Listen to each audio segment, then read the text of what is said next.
Assalomu alaykum, hurmatli brifing ishtirokchilari. Bugun brifingimizda Jahon banki mablag'larida amalga oshirilayotgan ishlar bo'yicha qisqacha ma'lumot berib o'tamiz.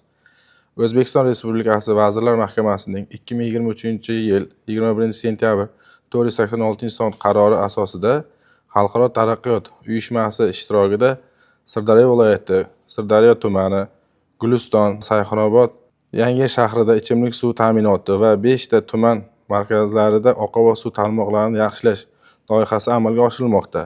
Jumladan Yangi shahrda 39,2 kilometr ichimlik suv tarmoqlarini qurish va rekonstruksiya qilish, Shodlik suv tarqatish inshootini yangi nasos stansiyasi qurish, 2 ta toza suv rezervuarini rekonstruksiya qilish, 5369 ta xonadonlarga suv hisoblagich o'rnatish.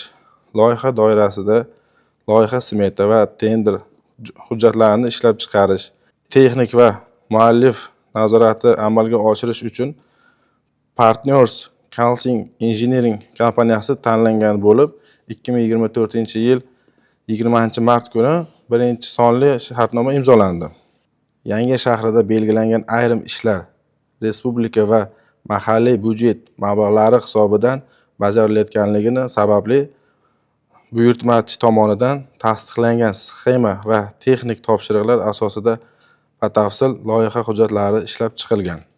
Shahar aholisini uzluksiz ichimlik suv yetkazib berish maqsadida quvurlarni qurish, taqsimlash, inshootlarni rekonstruksiya qilish, SCADA tizimini joriy etish ko'zda tutilgan. E'tiboringiz uchun rahmat.